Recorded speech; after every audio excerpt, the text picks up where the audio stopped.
नमस्कार दोस्तों, कैसे हैं आप लोग। तो आज मैं फिर से आपके सामने कुछ इंपॉर्टेंट कंपनी का अपडेट शेयर करने वाला हूं।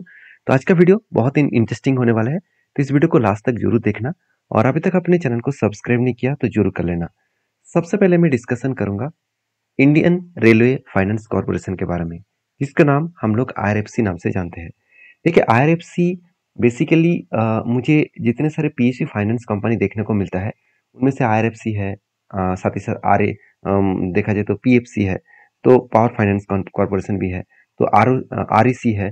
तो इस तरीके से कंपनी के ऊपर अगर मैं कंपेयर करूं तो मुझे बेस्ट लगता है आईआरएफसी। आईआरएफसी बेस्ट क्यों लगता है? पहली बात, कंपनी रेलवे गवर्नमेंट के साथ जुड़कर काम करता है, पहली बात। दूसरी बात, इस कंपनी के ऊपर जो एनपीए है, मतलब जो मार्केट में जो एनपीए सबसे ज्यादा फाइनेंस कंपनी को और बैंक को सबसे ज्यादा चिंता में फैलाते हैं, वो है मतलब नॉन परफॉर्मिंग एसेट। तो बेसिकली एनपी जो है, नॉन परफॉर्मिंग एसेट जो है, इस एनपी इस आरएफसी के ऊपर कभी भी इफेक्ट नहीं पड़ा।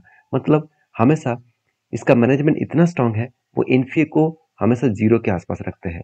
क्योंकि मैं एक डेटा आपको साथ शेयर करूंगा, आप खुद ही देख सकते हैं।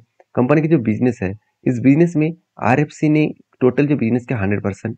और सबसे बड़ी बात है, कंपनी देखिए advance against railway infrastructure asset to be lease, मतलब जो मतलब कंपनी काम काम क्या करता है, जो लीज लिया जाता है तो इस लीज के लिए जो लोन दिया जाता है उसके उस प्रोजेक्ट के ऊपर काम करते हैं। साथ ही साथ लीज आप देख सकते हैं, रिसीवेबल रोलिंग स्टॉक एसेट्स, मतलब इस तरीके से लीज रिसीवेबल प्रोजेक्ट एसेट, इस तरीके से प्रोजेक्ट के ऊपर भी कंपनी काम करे। साथ ही साथ लोन देने का काम करते हैं आरबीएनएल और आरकॉन के ऊपर। तो कंपनी की जो बिजनेस है वो स्ट्रांगली है और पूरा के पूरा 100% रेलवे के ऊपर है। तो जिसके कारण कंपनी कभी भी लॉसेस झेलता नहीं। हाँ, मान लेता हूँ कंपनी के ऊपर जो प्रॉफिटेबिलिटी है उतना हाई ग्रोथेबल नहीं है। ऐसे नहीं कि आप सोच रहे कि हर साल में हर क्वार्टर में कंपनी का प्रॉफिट बढ़ते चले जाएंगे, ऐसे होगा नहीं। कभी कभी आपको सिचुएशन के वाइज समझना पड़ेगा, क्योंकि कंपनी का जो डेटा है उस डेटा के आधार के हिसाब से बात करो, कंपनी धीरे धीरे करके खुद के बिजनेस को कुछ इस लेवल तक, इस हद तक लेके गए। तो बेसिकली कंपनी के ऊपर जो नेट प्रॉफिट है उसके बारे में चर्चा करें तो कंपनी के नेट प्रॉफिट आप देख सकते हैं करीबन 1600 करोड़ से 1600 करोड़ बना। मतलब प्रॉफिटेबिलिटी कुछ इस तरीके से पॉजिटिवली ग्रोथ हुआ। और बाकी एज ए इन्वेस्टर, प्रोमोटर से लेकर एफएसडीएस पब्लिक के हिसाब से देखा है तो प्रोमोटर के पास अभी ज़्यादा होल्डिंग्स है। और सेबी के रूल्स के हिसाब से कंपनी के जो होल्डिंग्स है वो होल्डिंग्स तो 75% से ज़्यादा प्रोमोटर के पास नहीं होना चाहिए। तो बाद में जब इस होल्डिंग को बेचा जाएगा तो वो किस तरीके से बेचा जाएगा?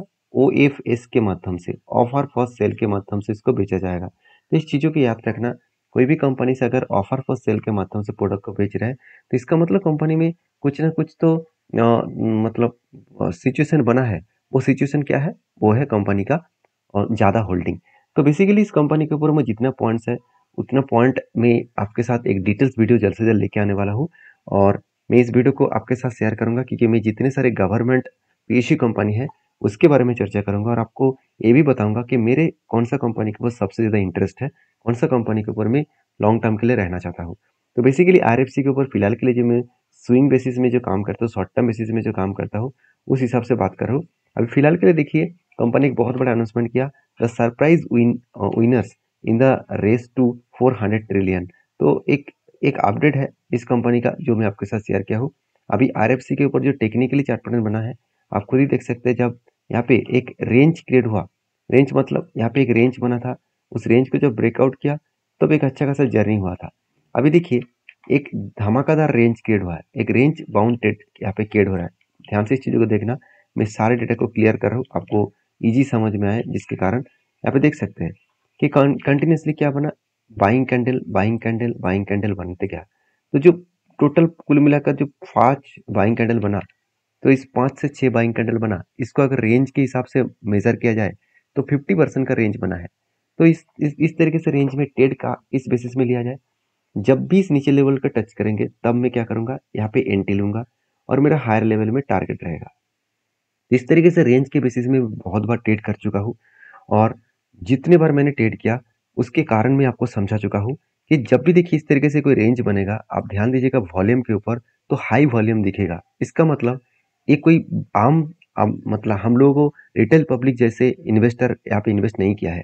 यहाँ पे बड़े बड़े प्लेयर इन्वेस्ट किया था, जिसके लिए इसको एक बूस्ट मिला। और उसी तरीके से अगर फिर से इस नीचे लेवल को टच करेंगे तो यहाँ पे फिर से वो जो इन्वेस्टर यहाँ पे इन्वेस्ट करके फायदा कमाए थे, वो फिर से यहाँ पे एंट्री लेने का कोशिश करेंगे और वहां से फिर से ऊपर तक वो लेके जाएंगे। देखिए, इसे 100% गारंटी तो नहीं है कि वो एंट्री होने के बाद ही जाएगा। हाँ, टाइम लग सकते हैं उसमें प्रॉफिट मिलने में। हाँ, अगर कंपनी का फाइनेंशियल डेटा ठीक है तो आपको जरूर कुछ फायदा जरूर मिलेगा। तो आपकी क्या राय है, जरूर मुझे कमेंट्स करना। जब एंट्री होगा तो मैं खुद एंट्री लूंगा और आपके साथ भी शेयर करूंगा। और हाँ, मेरे वीडियो हमेशा आपको सिखाने के लिए होते हैं। सारी चीज़ों को आपको एज ए इन्फॉर्मेशन के हिसाब से दिया जाता है। कोई भी मेरे तरफ से बाय एंड सेल का रिकमेंडेशन नहीं है। अगर आपको काम करना है तो जरूर इस सारे कंपनीज के ऊपर रिसर्च करिए, एनालिसिस करिए, उसके बाद काम करिए। तो नेक्स्ट जो कंपनी है उसके बारे में चर्चा करूँ, उसका नाम है जियो फाइनेंशियल सर्विसेज। देखिए, जियो फाइनेंशियल सर्विसेज के बारे में बात करूँ, एक 2,20,000 करोड़ की कंपनी है। तो बेसिकली जियो फाइनेंस कंपनी अभी लगातार बढ़ते चले जाएंगे, क्योंकि इस कंपनी बिग डील साइन किया है ब्लैक रॉक के साथ, जो मैं पहले भी डिस्कशन किया हूँ। तो ब्लैक रॉक के साथ अगर काम करना स्टार्ट कर दिया तो सोचना, जितने सारे स्टॉक ब्रोकिंग कंपनी है उसका तो हालत ही खराब हो जाएगा। चाहे वो जीरोधा हो, चाहे वो अपस्टॉक हो, चाहे वो एंजल वन हो, चाहे वो मोतीलाल ओसवाल हो, हर किसी कंपनी का हालत खराब हो जाएगा। क्योंकि जियो, देखिए जियो आप सभी जानते हैं, हमेशा ऑफर देते हैं कस्टमर को, और वो भी फ्री ऑफ कॉस्ट। बहुत सारे लॉजिक लगाकर वो फ्री ऑफ कॉस्ट बहुत सारे ऑफर्स देते हैं। उस ऑफर्स के फायदे के हिसाब से बहुत सारे लोग उसमें घुसते हैं और उसके बाद में वो चार्जेस लेते हैं। जैसे जियो सिनेमा वो भी फ्री में दिया, जैसे जियो सिम वो भी फ्री में दिया। तो इस तरीके से बहुत सारे फ्री डेटा दिया जाता है, जो इंडियन पब्लिक को हमेशा इस तरीके से फ्री में बहुत ज़्यादा इंटरेस्ट होते हैं। और उस फ्री के चक्कर में वो उस कंपनी के ऊपर एक बार एडिक्शन हो जाते हैं, उसके बाद वहाँ से बाहर निकलना उस उसका काम, मतलब बात की बात नहीं होता। तो बेसिकली जियो फाइनेंस के ऊपर मैं पॉजिटिव इसीलिए हूँ, सिर्फ यही कारण की वजह से नहीं, कंपनी का बिजनेस थिंकिंग पॉजिटिव है, फ्यूचर के बिजनेस मॉडल्स कुछ अलग होने वाले हैं, इसके लिए मैं पॉजिटिव रहना चाहता हूँ। तो बेसिकली कंपनी के ऊपर सेल्स का ग्रोथ अच्छा है, कंपनी के एक्सपेंस मिटाने के बाद प्रॉफिट ग्रोथ भी देखा जाए तो ठीक ठाक है। तो कंपनी के बीच में प्रॉफिट ज़्यादा क्यों हो गया था, क्योंकि कंपनी से आधा से इनकम ज़्यादा आया था। तो देखिए, कंपनी हर टाइम 67 करोड़, 78 करोड़ के आसपास प्रॉफिट आ रहा था आधा से इनकम से। मगर इस बार, सॉरी, बीच में कंपनी के एक बार 200 करोड़ से भी ज़्यादा एक्स्ट्रा बेनिफिट कंपनी को मिला था, जिसका फायदा डायरेक्टली प्रॉफिट के हिसाब से मिला। तो मुझे लगता है एक अच्छा खासा ग्रोथेबल सिचुएशन यहाँ पे देखने को मिलने का चांसेस है। बाकी जियो फाइनेंस के ऊपर मैं टेक्निकली चार्ट पढ़ने के बेसिस में बात करूँ, तो जब मैंने टेल लिया था, मैंने दो टेल लिया। पहली बात, एक रेंज के बेसिस में टेल लिया, जब यहाँ पे एंट्री हुआ था तब मैंने टेल लिया और टारगेट यहाँ पे हुआ। ये एंट्री भी आपके साथ शेयर किया हूँ, जो मेरा पुराना सब्सक्राइबर है उसको पता है। नेक्स्ट एंट्री कहाँ पे बना, यहाँ पे क्या बना, कफ विद हैना पैटर्न्स बना। और फाइनली जब ब्रेकआउट हुआ तो यहाँ पे भी शानदार तरीके से इस जगह पे टारगेट हुआ। अभी देखिए, फ्रेश मेरा कोई भी एंट्री नहीं है। हाँ, मेरा इन्वेस्टमेंट है, मगर इन कोई स्विंग बेसिस में कोई ट्रेड नहीं है। मैं देखिए दो तरीके से काम करता हूँ, मैं पहले बोल चुका हूँ। जो मेरा इन्वेस्टमेंट है, उस इन्वेस्टमेंट के हिसाब से मैं देखता हूँ, उसको अलग निवेश किया गया है।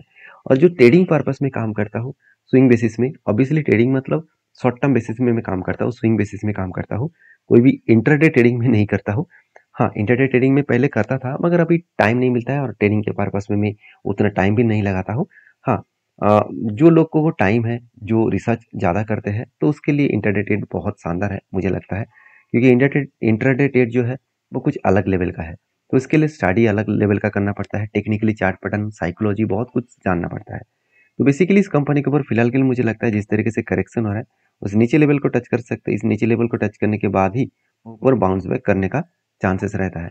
तो नेक्स्ट जो कंपनी, उसका नाम है बीएससी लिमिटेड। तो बीएससी लिमिटेड के ऊपर मैं पहले ही बोल चुका हूँ, जब सेबी ने एक बहुत बड़ा आरोप लगाया, उसके बाद ही शेयर के ऊपर एक बिग फॉल करेक्शन देखने को मिलना स्टार्ट हो चुके हैं। अगर मैं चार्ट के हिसाब से बात करूँ तो आप देख सकते हैं कि कंपनी के ऊपर एक काफी धरने पैटर्न बना था, और फाइनली जब ब्रेकआउट हुआ, ब्रेकआउट होने के बाद देखिए जो पैटर्न यहाँ पे क्रिएट हुआ था, एक्चुअली जो रेंज है, उस रेंज के हिसाब से मैंने अगर मार्किंग किया, तो जो रेंज यहाँ पे निकल के आया, तो उस रेंज के हिसाब से कंपनी के ऊपर एक टारगेट शानदार तरीके से अचीव हुआ। और टारगेट अचीव होने के बाद ही देखिए मार्केट ऊपर जाने की कोशिश तो कर रहा था, उसके बाद नेगेटिव न्यूज आया और कंपनी क्रैश हो गया और लगातार वो गिरावट का माहौल चल रहा है। अभी क्वेश्चन ये है कि सर इस तरीके से क्या गिरावट का माहौल कंटिन्यू होता रहेंगे? मुझे नहीं लगता कि इस तरीके से कंटिन्यू गिरावट होने का चांसेस रहेगा, क्योंकि बीएससी एक ऐसे कंपनी है जो हमेशा बिजनेस को अच्छा खासा लेवल में वो लेके जाना चाहते हैं। और बेसिकली कंपनीज के ऊपर अगर फ्रेश मुझे कोई एंटी दिखा, अगर उसके बारे में चर्चा करूँ तो यहाँ पे एक रेंज बना है, वो रेंज ध्यान से देखना। यहाँ पे जो रेंज बना, इस रेंज को अगर मैं मार्किंग करूँ तो ध्यान से इस चीज़ों को देखना, कंटिन्यूसली बाइंग रेंज बना, जो मैं पिछले अभी आपको बता रहा था RFC के हिसाब से। तो यहाँ पे देखिए कंटिन्यूसली बाइंग रेंज बना, तो इस बाइंग रेंज कितना बना, 32% के आसपास। जब भी इस नीचे लेवल को टच करेंगे तो एक एक अच्छा खासा एंटी बनेगा इस लेवल में, और टारगेट रहेगा इस बाइंग रेंज के हायर लेवल तक। तो मैं जरूर इसके ऊपर रिसर्च करूंगा, जरूर इसके ऊपर काम करूंगा। जब तक इस लेवल तक ना आए तब तक मैं इंतजार करूंगा। तो आपकी क्या राय है जरूर मुझे कमेंट्स करके बताना, और इस तरीके से इन्फॉर्मेशन पाने के लिए चैनल को जरूर सब्सक्राइब करना। और लास्ट जो कंपनी है उसके बारे में बात करूँ, उसका नाम है कनारा बैंक। देखिए कनारा बैंक की एक बार मैं आपको चार्ट पैटर्न जरूर शेयर करूंगा, क्योंकि कनारा बैंक जिस तरीके से धमाका किया, जिस तरीके से जर्नी दिखा है, वो कुछ अलग लेवल का है। क्योंकि हर कोई PSU कंपनी के ऊपर एक अच्छा खासा लंबा जर्नी आपको देखने को मिला। अभी देखिए कंपनी के ऊपर प्रॉफिट बुकिंग स्टार्ट हो चुकी है, क्योंकि बहुत सारे बड़े बड़े इंस्टीट्यूशन यही कह रहा है कि PSU बैंक के ऊपर प्रॉफिट बुकिंग जल्द से जल्द आने वाले हैं। तो फाइनली मुझे लगता है कि PSU बैंक के ऊपर अच्छा खासा प्रॉफिट बुकिंग यहाँ पे देखने को मिला है, और इसी तरीके से प्रॉफिट बुकिंग होने के कारण शेयर में एक प्रेशराइज बनता हुआ देखने को मिले, और एक करेक्शन भी देखने को मिला है। तो इसमें देखिए एक स्ट्रांगली सपोर्ट जो है वो कुछ इस तरीके से लेवल में इसको सपोर्ट मिलेगा, और उसके बाद शायद यहाँ से बाउंस बैक करने का चांसेस रह सकते हैं। तो बेसिकली कंपनी के ऊपर एक गुड अपडेट है जो मैं आपके साथ शेयर करूंगा। वो अपडेट क्या है, कंपनी का स्प्लिट का। कंपनी 15 तारीख को आपको स्प्लिट देने वाले है, हर एक के बदले आपको 5 शेयर देने वाले हैं। क्योंकि इसका फेस वैल्यू 10 रुपया है, अभी वो 2 रुपया बनने वाले हैं।